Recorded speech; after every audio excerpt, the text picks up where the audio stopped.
2024 లేదా 25లో డిగ్రీ లేదా బీటెక్ చదివారా? సాఫ్ట్‌వేర్ జాబ్ కోసం ఎదురు చూస్తున్నారా? అయితే కోడ్ జ్ఞాన్ 100 డేస్ కోర్సులో చేరండి. జాబ్ సాధించండి.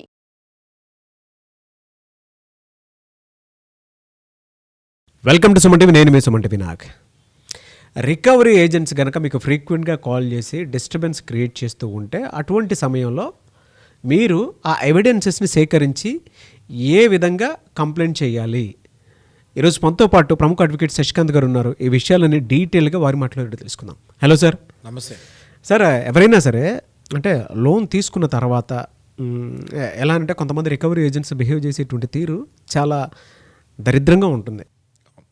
రికవరీ ఏజెంట్స్కి సంబంధించినటువంటి వాటిల్లో ఫ్రీక్వెంట్గా కాల్స్ చేసి బెదిరించడము, భయపెట్టడము, యాంగ్జైటీలోకి తీసుకుని అంటే ఆందోళన అయిపోయేలాగా తీసుకుని వెళ్ళటం చేస్తూ ఉంటారు. ఆ ఎవిడెన్సెస్ని కలెక్ట్ చేసి ఏ విధంగా కంప్లైంట్ చేయాలి? చట్టాలు అసలు అటువంటి వాటికి ఏం చెప్తున్నాయి?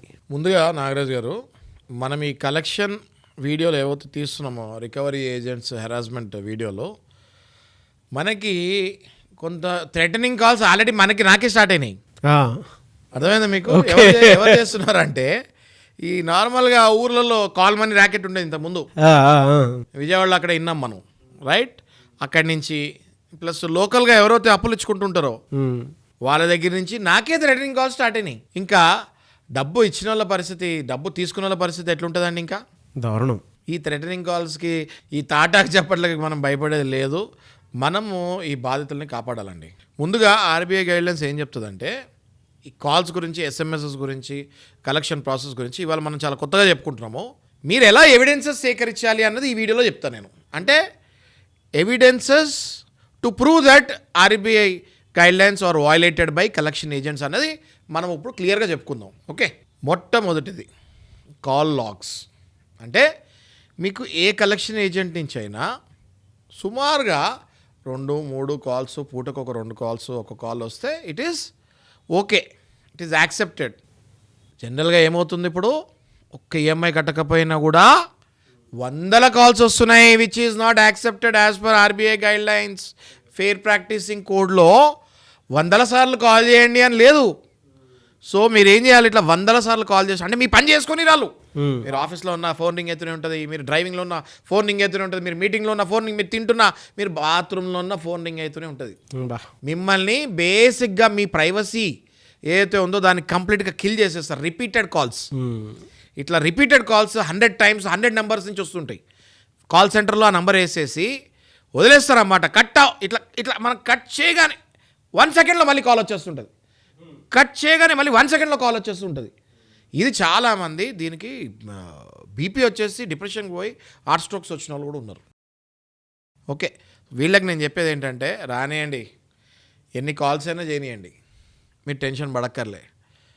100-200 కాల్స్ వస్తాయి కదా, మీరు జస్ట్ వెళ్ళి మొబైల్లోకి వెళ్ళి అట్లా విపరీతంగా రూల్స్ బ్రేక్ చేసి కాల్ చేసినప్పుడు దాన్ని స్క్రీన్ షాట్స్ తీయండి, ఆ స్క్రీన్ షాట్స్ని సేవ్ చేయండి. ఇది మనము ఆర్బీఐకి పంపించచ్చు, ఒంబడ్స్మెన్కి పంపించచ్చు, కోర్టులో కేసు కూడా వేయచ్చు. ఇప్పుడు వీడియో చూసేవాళ్ళు మీకు డైరెక్ట్ పంపించేసుకోవచ్చు. అట్లా ఎవరన్నా అంటే ఇట్లాంటి బెదిరింపు చర్యలకి రికవరీ ఏజెంట్స్ 100% అంది అడ్వకేట్స్ ఉన్నదే కదా, అవేర్నెస్ జనాల్ని కాపాడటానికే కదా. Constitution has given us all the power to create the awareness in the public. Yes. Next Nagaraj garu, రెండో పాయింట్ చెప్తున్నాను మీకు. ఇది అయిపోయింది, మిస్డ్ కాల్ ఉంటాయి 100 అయిపోయింది. నెక్స్ట్ ఏం చేయాలి, కాల్ రికార్డింగ్ చేయాలి. ఓకే, మీకు విపరీతమైన కాల్స్ వస్తుంటాయి, రైట్? సరే అని మీరు ఎత్తుతారు కాల్. ఎత్తగానే ఎంత వల్గర్గా మాట్లాడతారంటే నేను ఇప్పుడు చెప్పలేను కూడా కెమెరా ముందు, అంత వల్గర్గా మాట్లాడతారండి. అంత వల్గర్గా మాట్లాడినప్పుడు మీరు ఏం చేయాలి అంటే ఆ వల్గారిటీ ఏదైతే వాళ్ళు మాట్లాడుతున్నారో మీరు సైలెంట్గా పేషెన్స్గా ఉండండి. ఫస్ట్ మీరు వాళ్ళు రెచ్చగొట్టేటప్పుడు మనం రెచ్చిపోకూడదు. వాడు ఎంత తిడతాడో తిట్టనియండి, అది వాడికే వెళ్తాయి. ఆ తిట్లన్నీ వాడికే అని అనుకోండి మైండ్లో. మీరు రికార్డింగ్ చేయండి. ఆండ్రాయిడ్ అయితే కాల్ రికార్డింగ్ ఆప్షన్ ఉంటుంది, ఐఫోన్ అయితే యాప్ ఉంటుంది, డౌన్లోడ్ చేయాలి, లేదా ఐఫోన్ మాన్యువల్లీ వేరే ఫోన్ నుంచి రికార్డింగ్ చేయండి అంటున్నా నేను. చేస్తే ఈ కాల్ రికార్డింగ్ కూడా కోర్టు లేదా ఆర్బీఐ ఎవిడెన్స్ లాగా తీసుకుంటుంది. నాగరాజు గారు సార్, అంతేకాదు ఈ కాల్ రికార్డింగ్ తర్వాత వాట్సాప్లో డైరెక్ట్గా తిడుతూ బూతులు పెడతారు. అవును, టైపింగ్ విత్ టైప్ బూతులు. అన్నం తింటున్నావా, గడ్డి తింటున్నావా, కడతాను తెలీదా, ఈఎంఐ దాటింది కదా, నువ్వు కొత్త బట్టలు వేసుకో, అసలు నువ్వు బట్టలు వేసుకుంటున్నావా లేదా, మరి ఈఎంఐ కట్టలేకపోతున్నావు, నీకు బట్టలు ఎలా ఉన్నాయి నీ దగ్గర, తిండి తిన్నావా నిన్న, బతికే ఉన్నావు అంటే తింటున్నట్టే, మరి బతికే ఉన్నప్పుడు తింటున్నప్పుడు మరి మాకు కడతాను డబ్బులు లేవా, ఇలాంటివి టైప్ చేసి మరి పంపిస్తారండి. నారాజ్ గారు ఈ వీడియోస్ చూసి నాకు ఎంతోమంది కాల్స్ చేసి వాళ్ళని తిట్టిన బూతులు ఇందులో ఉన్నాయి నా దగ్గర. ఇప్పుడు ఇవన్నీ కేసులు వేస్తున్నాం మనం, ఇప్పుడు ఇవన్నీ కూడా కేసులు వేస్తున్నాం. ఓకే, బరాబర్ అండి. అంతేకాదు నాగరాజు గారు, ఇప్పుడు ఇంటి ముందుకు వచ్చి వీడియో రికార్డింగ్ చేస్తారు. ఓకే, అదేంటి నాకు అర్థం కాదు. కొత్తగా అందరి చేతులలో mobile has become a big weapon లాగా ఇంటి ముందుకు వస్తారు, ఆ వెపన్ ఓపెన్ చేస్తారు, అందులో కెమెరా ఆన్ చేస్తారు, వీళ్ళంతా వీడియో తీస్తుంటారు, వీళ్ళు రాగానే వీళ్ళ వీడియో జూమ్ చేస్తూ ఉంటారు, చేసి మాట్లాడుతూ ఉంటారు. వీళ్ళు మాట్లాడేది వినిపిస్తుంది, వాళ్ళు మాట్లాడేది ఇక్కడ షూట్ అవుతూ ఉంటుంది. అది వాళ్ళకి తెలియదు ఏంటి అంటే, కొంతమంది ఎదవలకి తెలియదు ఏంటి అంటే, అది కూడా తప్పేరా బాబు, నువ్వు అట్లా చేసుకున్నా కూడా నువ్వు సైబర్ క్రైమ్ కిందకు వస్తావు, ఐటీ యాక్ట్ 66E కిందకు వస్తావు. నువ్వు you are not suppose to do take video photographs of a person without their permission. అంతే కదా. మరి ఇంట్లో మహిళలు ఉంటారు, భర్తలు ఏదో లోన్ తీసుకొని ఉంటారు, వాళ్ళు లేని టైంలో మహిళలు మాట్లాడతారు. వీళ్ళు ఏం చేస్తారంటే ఆమె లోన్ తీసుకున్నట్టు మాట్లాడతారు. నా దగ్గర పర్సనల్లీ చాలా వీడియోస్ ఉన్నాయండి. నేను ఇవన్నీ కూడా ప్రాక్టికల్ ఎక్స్పీరియన్స్ అయినవి మీకు చెప్తున్నాను. అది కూడా మీరు రికార్డ్ చేయండి. ఇంటి ముందుకు వచ్చి ఎవడైనా మీ ఫోటోలు తీసినా రికార్డింగ్ చేయండి. కానీ రికార్డింగ్లో ఒక మాట అడగండి, మీ ఐడి కార్డ్ చూపించండి అని అడగండి.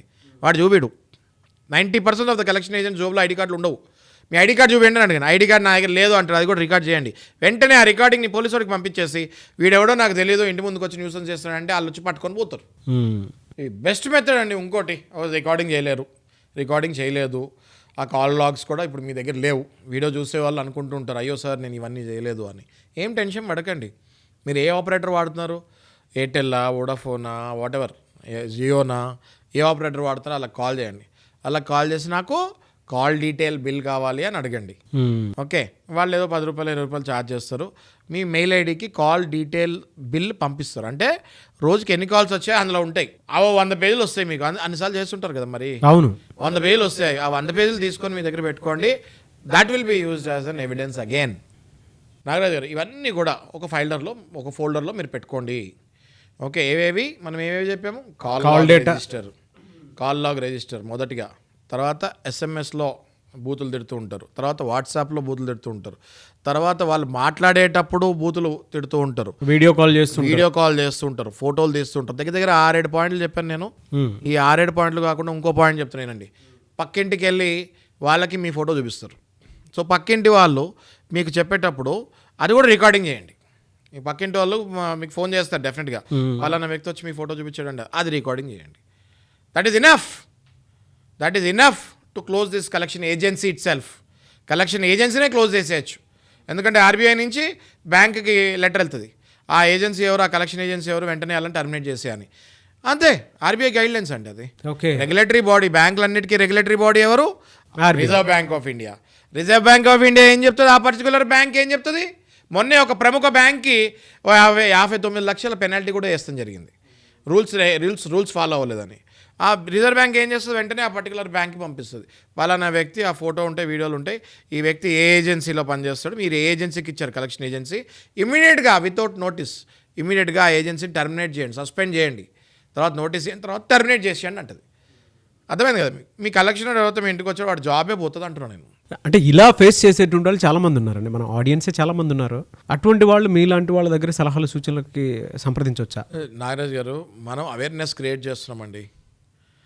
ఇలాంటి కష్టాలు వస్తే ఎలా బయటపడాలి అన్నది చాలామందికి తెలియదు. మీ దయ వల్ల మీరు పుణ్యం కట్టుకుంటున్నారు. కంటిన్యూస్గా మాలాంటి అడ్వకేట్స్తో ఇట్లా మాట్లాడిస్తాం వల్ల వాళ్ళకి అవేర్నెస్ క్రియేట్ అవుతుంది. ఏ అడ్వకేట్ దగ్గరికైనా వెళ్ళొచ్చు, మాట్లాడచ్చు, మీ సమస్యలు తీర్చుకోమని మనం ఈ వీడియోలు తీస్తున్నాం. Anyways thank you so much Shashikanth గారు. Thank you Nagaraj.